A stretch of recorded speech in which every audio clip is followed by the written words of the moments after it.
Hi friends, welcome to Jisha's flavours. ഇന്ന് ഞാനൊരു tea time സ്നാക്കാണ് തയ്യാറാക്കുന്നത്. വൈകിട്ട് ചായക്കൊക്കെ കഴിക്കാൻ പറ്റിയ നേന്ത്രപ്പഴം വെച്ചിട്ടുള്ള ഹെൽത്തി ആയിട്ടുള്ള ഒരു സ്നാക്കാണ്. അപ്പം നമുക്കിത് എങ്ങനെയാണ് തയ്യാറാക്കുന്നത് നോക്കാം. അതിന് വേണ്ടിയിട്ട് ഞാനിവിടെ 2 നേന്ത്രപ്പഴമാണ് എടുത്തിട്ടുള്ളത്. നേന്ത്രപ്പഴം ഇതേപോലെ കട്ട് ചെയ്ത് വെക്കണം. ഒരു നേന്ത്രപ്പഴം 4ആയിട്ട് കട്ട് ചെയ്ത് വെക്കുക.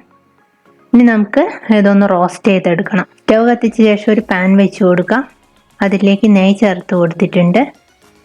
ആദ്യം നമുക്ക് കാഷ്യൂനട്ടും റൈസൻസും ഒന്ന് റോസ്റ്റ് ചെയ്തെടുക്കാം. ഞാൻ കുറച്ച് കാഷ്യൂനട്ട് ഇട്ട് കൊടുത്തിട്ടുണ്ട്. കാഷ്യൂനട്ട് ഒരു ലൈറ്റ് ബ്രൗൺ കളറാകുമ്പോൾ നമുക്കിതിലേക്ക് മുന്തിരിയും കൂടെ ചേർത്ത് കൊടുക്കാം. ഇപ്പോൾ രണ്ടും നന്നായിട്ട് റോസ്റ്റ് ആയിട്ടുണ്ട്. ഇനി നമുക്കിത് മാറ്റി വയ്ക്കാം. അടുത്തായി നമുക്കിതിലേക്ക് നേന്ത്രപ്പഴം ഒന്ന് വഴറ്റിയെടുക്കണം. ഓവറായിട്ട് കുക്കാകണ്ട. അതായത് നേന്ത്രപ്പഴം എടുക്കുമ്പോൾ അധികം അങ്ങോട്ട് പഴുത്ത ഓവറായിട്ടുള്ള പഴം എടുക്കരുത്. അങ്ങനെയാകുമ്പോൾ അത് പൊടിഞ്ഞു പോകും. ലോ ടു മീഡിയം ഫ്ലെയിമിൽ വെച്ചിട്ട് റോസ്റ്റ് ചെയ്തെടുക്കുക. ഇടയ്ക്കിടയ്ക്ക് ഒന്ന് ഇളക്കി കൊടുക്കുക. ഇപ്പം നേന്ത്രപ്പഴമൊക്കെ നന്നായിട്ട് റോസ്റ്റ് ആയിട്ടുണ്ട്. ഇതിലേക്ക് കുറച്ച് 1 ടീസ്പൂൺ പഞ്ചസാര കൂടെ ചേർത്ത് കൊടുത്തിട്ടുണ്ട്. അതിനുശേഷം ഒന്ന് മിക്സ് ചെയ്തതിന് ശേഷം നമുക്കിത് മാറ്റി വയ്ക്കാം. അടുത്തായിട്ട് പാനിലേക്ക് കുറച്ചുകൂടെ ഗീ ഇട്ട് കൊടുത്തിട്ടുണ്ട്. ഇനി നമുക്ക് തേങ്ങയാണ് ചേർത്ത് കൊടുക്കേണ്ടത്. 1 കപ്പ് തേങ്ങ ചേർത്ത് കൊടുത്തിട്ടുണ്ട്. തേങ്ങ ജസ്റ്റ് ഒന്ന് വഴറ്റിയെടുക്കുക. ബ്രൗൺ കളർ ആവേണ്ട ആവശ്യമില്ല. തേങ്ങയിലേക്ക് ആവശ്യമുള്ള പഞ്ചസാരയും ഒരു 1/2 ടീസ്പൂൺ ഏലക്കപ്പൊടിയും കൂടെ ചേർത്ത് കൊടുത്തിട്ടുണ്ട്. നന്നായിട്ടൊന്ന് മിക്സ് ചെയ്തെടുക്കുക. ഇനി നമുക്ക് സ്റ്റവ് ഓഫ് ചെയ്യാം. ഇനി നമുക്കൊരു ബാറ്റർ തയ്യാറാക്കണം. അതിന് വേണ്ടിയിട്ട് മിക്സിയുടെ ജാർ എടുത്തതിന് ശേഷം അതിലേക്ക് 1.5 കപ്പ് മൈദ ചേർത്ത് കൊടുത്തിട്ടുണ്ട്. ഇതിലേക്ക് ഒരു മുട്ട പൊട്ടിച്ചൊഴിക്കാം. 2-3 ടീസ്പൂൺ പഞ്ചസാര ചേർത്ത് കൊടുക്കാം. ആവശ്യത്തിന് വെള്ളം ഒഴിച്ചതിന് ശേഷം അരച്ചെടുക്കാം. ഇപ്പോൾ ഏകദേശം 2 കപ്പ് വെള്ളം ഞാൻ ഒഴിച്ച് ഇടയ്ക്കിടയ്ക്ക് ഒഴിച്ച് അരച്ചെടുത്ത ബാറ്ററാണിത്. ഇത് നമുക്കൊരു ബൗളിലേക്ക് ഒഴിച്ചു കൊടുക്കാം. ഒരു നുള്ളു ഉപ്പും ഏലക്കപ്പൊടിയും കൂടെ ചേർത്തതിന് ശേഷം ഒന്ന് മിക്സ് ചെയ്തെടുക്കുക. ഇനി നമുക്ക് ദോശ ഉണ്ടാക്കാം. അതിന് വേണ്ടിയിട്ട് സ്റ്റവ് കത്തിച്ച ശേഷം ഒരു പാൻ വെച്ച് കൊടുത്തിട്ടുണ്ട്.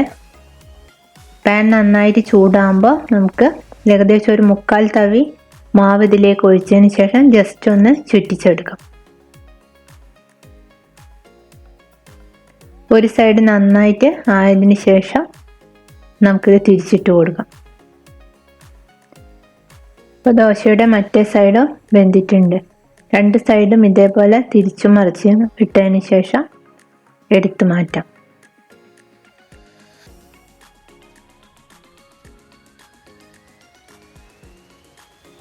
ബാക്കിയുള്ള ദോശ ഇതേ രീതിയിൽ തന്നെ ഉണ്ടാക്കാം.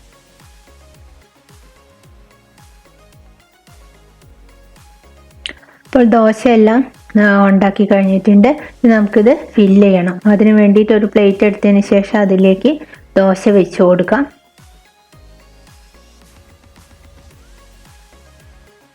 അതിനുശേഷം ആദ്യം നമ്മൾ തേങ്ങയുടെ മിക്സാണ് ചേർത്ത് കൊടുക്കുന്നത്. ഒരു 2-3 ടീസ്പൂൺ തേങ്ങയുടെ മിക്സ് ചേർത്ത് കൊടുക്കാം. അതിനുശേഷം റോസ്റ്റ് ചെയ്ത് വെച്ച പഴം ചേർത്ത് കൊടുക്കാം. മുകളിലായിട്ട് കുറച്ച് നട്ട്സ് ഇട്ട് കൊടുക്കാം. ഇനി ഇത് ഇതേ രീതിയിൽ ഫോൾഡ് ചെയ്തെടുക്കാം. 4 സൈഡും മടക്കിയതിന് ശേഷം ജസ്റ്റ് നിങ്ങൾ അതൊന്ന് പ്രസ് ചെയ്ത് കൊടുക്കുക. അതവിടെ ഒട്ടി നിൽക്കും. അതല്ലെങ്കിൽ കുറച്ച് മൈദയുടെ മാവ് കലക്കിയതിന് ശേഷം സൈഡിലൊന്ന് ഒട്ടിച്ചു കൊടുത്താൽ മതി. അങ്ങനെയാകുമ്പോൾ ഫില്ലിങ്സ് ഒന്നും പുറത്തേക്ക് വരില്ല.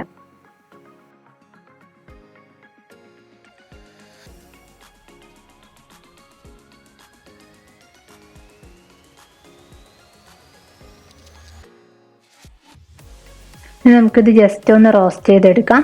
പാനിലേക്ക് കുറച്ച് നെയ്യ് ഒഴിച്ചു കൊടുത്തിട്ടുണ്ട്. നമ്മൾ ഫോൾഡ് ചെയ്ത് വെച്ച ആ ഒരു ബോക്സ് ഇതിലേക്ക് വെച്ച് കൊടുക്കാം. ലോ ടു മീഡിയം ഫ്ലെയിമിൽ വെച്ചിട്ട് വേണം കുക്ക് ചെയ്തെടുക്കാൻ.